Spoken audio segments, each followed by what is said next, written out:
कि जो सच और झूठ में दूरी है वो दूरी समझते हैं, सियासी हाकिमों की हम भी मजबूरी समझते हैं, वो अपना हक समझते हैं निवाला छीन लेने को, डकैती को बहुत से लोग मजदूरी समझते हैं। हमें पता है कि कैसी मजदूरी की जा रही है। आप इनसे सवाल पूछिए, कृपया शांत रहिए। आप बताइए 70 साल में आपने क्या किया है कि हमसे 70 साल का हिसाब मांगने वालों, जो सरकार अपना चलाया हुआ 2000 का नोट 7 साल नहीं चला सकी, वो हमसे 70 साल का हिसाब मांगती है। सरकार ने नोटबंदी लगाकर देश की आम जनता की पूंजी छीन ली, पेपर लीक करवा करके युवाओं की आंखों से नौकरी के सपने छीन लिए, अग्निवीर लाकर देश के जवानों की उम्मीदें छीन ली, बुलडोजर लगाकर लोगों के आशियाने छीन लिए, महंगाई लाकर देश की जनता की थाली से निवाले छीन लिए और नारा लगाया कि हम तो सेवक हैं, 18-18 घंटे काम करते हैं। इन्हीं लोगों के लिए किसी ने शेर कहा है कि जो सच और झूठ में दूरी है वो दूरी समझते हैं,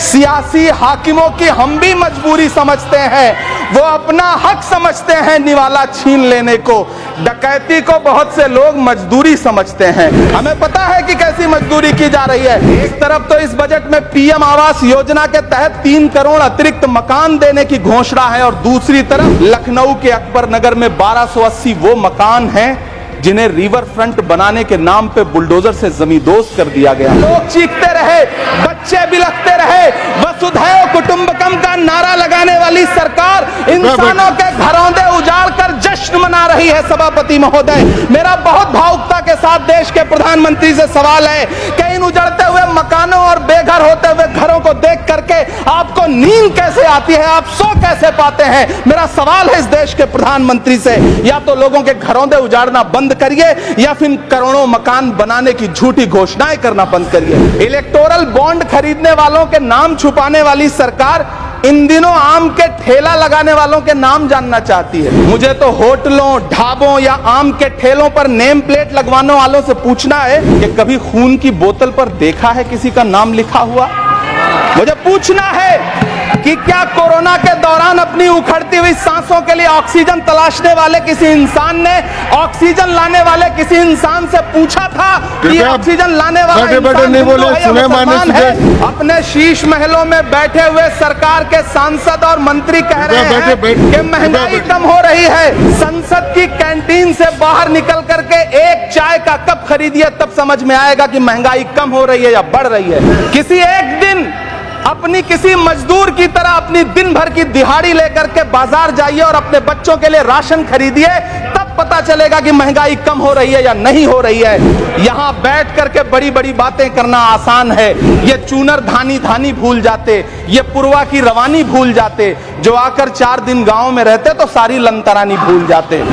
किसानों से चिढ़ी हुई सरकार ने बजट में किसानों के एमएसपी की लीगल गारंटी नहीं दी, लेकिन याद रखिएगा, जो किसान का नहीं वो हिंदुस्तान का नहीं। मुझे वित्त मंत्री जी से पूछना है कि वो जो कुछ साल पहले 100 स्मार्ट सिटी बनाने का ढोल पीटा गया था, सुना है उस ढोल में पानी भर गया है, इसीलिए आपने उसका नाम बदल करके सिटीज ऑफ ग्रोथ हब्स रख दिया। अच्छा है, नाम बदलने का खेल खेलते रहिए। आपकी कई सरकारें तो इसी वजह से चल रही हैं। जिस देश में टमाटर 100 रुपए किलो बिक रहा हो, उस देश की वित्त मंत्री के पास बजट में महंगाई पर बोलने के लिए सिर्फ 10 शब्द है। ऐसा लग रहा है जैसे वित्त मंत्री महोदया ने बजट नहीं तैयार किया है, बल्कि प्रधानमंत्री जी की मन की बात का संकलन तैयार किया है। टूटा हुआ लश्कर का भरम देख रहे हैं और जिल्ले इलाही के करम देख रहे हैं।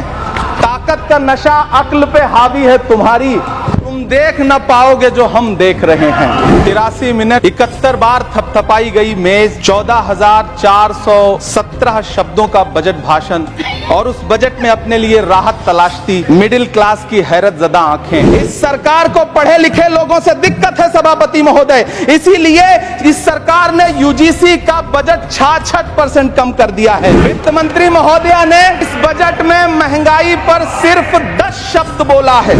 डीजल, पेट्रोल, आटा, चावल, दाल, सब्जी की महंगाई का तो कोई जिक्र ही नहीं। सावन चल रहा है तो प्याज और लहसुन का दाम पूछना तो शायद पाप होगा। मैंने तो यह भी सुना है कि वित्त मंत्री जी जो चीज खुद नहीं खाती हैं उसके दाम से उनका कोई लेना देना नहीं होता, लेकिन इस बार बजट पेश करने के लिए पार्लियामेंट आने से पहले वित्त मंत्री जी ने दही और चीनी खाई थी। अब तो उनसे यह पूछा जा ही सकता है कि उन्हें दही, दूध और चीनी का रेट तो इन दिनों पता ही होगा। क्या उसे सस्ता करवाएंगी या नहीं सस्ता करवाएंगी? अगर पता है तो कृपया सस्ता करवाइए, क्योंकि इसी चीनी ने अमेठी में एक मंत्री महोदया का राजनीतिक कैरियर कड़वा कर दिया। बजट बैसाखी पर टिकी हुई सरकार का कुर्सी बचाओ बजट है। इस बजट में राज्यों के साथ, किसानों के साथ, नौजवानों के साथ, महिलाओं के साथ, देश के मिडिल क्लास के साथ अन्याय किया गया है और इस अन्याय का खामियाजा आपको महाराष्ट्र, हरियाणा और झारखंड के चुनाव में भुगतना पड़ेगा। इलेक्टोरल बॉन्ड खरीदने वालों के नाम छुपाने वाली सरकार इन दिनों आम के ठेला लगाने वालों के नाम जानना चाहती है। मुझे तो होटलों, ढाबों या आम के ठेलों पर नेम प्लेट लगवाने वालों से पूछना है कि कभी खून की बोतल पर देखा है किसी का नाम लिखा हुआ? मुझे पूछना है कि क्या कोरोना के दौरान अपनी उखड़ती हुई सांसों के लिए ऑक्सीजन तलाशने वाले किसी इंसान ने ऑक्सीजन लाने वाले किसी इंसान से पूछा था कि ऑक्सीजन लाने वाला इंसान हिंदू है या मुसलमान है? मुझे पूछना है कि लावारिश लाशों के लिए कोरोना में कांधा देने वाले, चिताओं के लिए लकड़ियां सजाने वाले किसी इंसान से पूछा गया था उसका नाम, उसका मजहब? लेकिन इन दिनों पूछा जा रहा है सभापति महोदय। अफसोस, देश के प्रधानमंत्री जी ने कभी न टूटने वाली चुप्पी ओढ़ ली है। जनता ने 63 सीटें कम क्या कर दी? ये सरकार तो अमृतकाल का नाम लेना ही भूल गई। ये भूल गई है अमृतकाल को, ये भूल गई है मनरेगा को, ये भूल गई है मौलाना आजाद नेशनल फेलोशिप को, ये भूल गई है मणिपुर को, ये भूल गई है महाराष्ट्र को। प्रधानमंत्री जी तो महाराष्ट्र से बदला लेने पर उतर आए। अब तो शायद उन्हें याद भी ना हो यवतमाल का वो दाभड़ी गांव जहां 20 मार्च 2014 को वो किसानों के साथ चाय पर चर्चा करने गए थे और उनकी किस्मत बदलने के सपने दिखाए थे।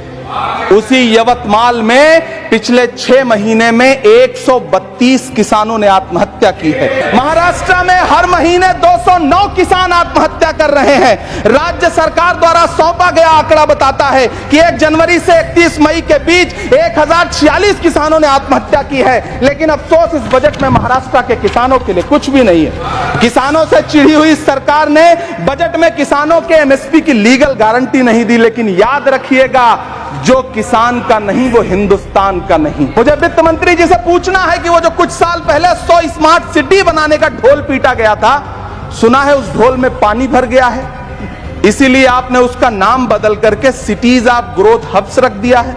अच्छा है, नाम बदलने का खेल खेलते रहिए। आपकी कई सरकारें तो इसी वजह से चल रही हैं। इस सरकार को पढ़े लिखे लोगों से दिक्कत है सभापति महोदय, इसीलिए इस सरकार ने यूजीसी का बजट 66% कम कर दिया है। इकोनॉमिक कॉरिडोर बनाने से किसी राज्य का विकास नहीं होगा। विकास होगा स्वास्थ्य और शिक्षा के बुनियादी मुद्दों के लिए बजट देने पर। सभापति महोदय, एक तरफ तो इस बजट में पीएम आवास योजना के तहत 3 करोड़ अतिरिक्त मकान देने की घोषणा है और दूसरी तरफ लखनऊ के अकबर नगर में 1280 वो मकान हैं जिन्हें रिवर फ्रंट बनाने के नाम पे बुलडोजर से जमींदोज कर दिया गया।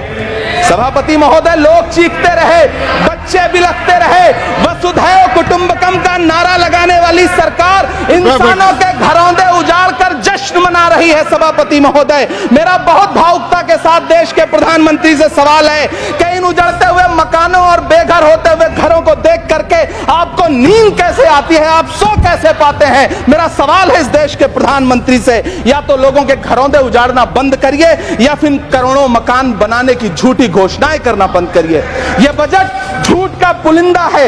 यह बजट आपके पिछले साल के बजट का कट कॉपी पेस्ट है।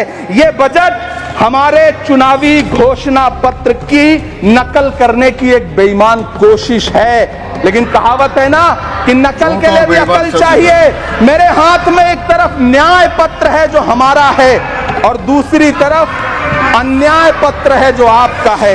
इस सरकार को आलोचना सुनने की आदत नहीं है सभापति महोदय।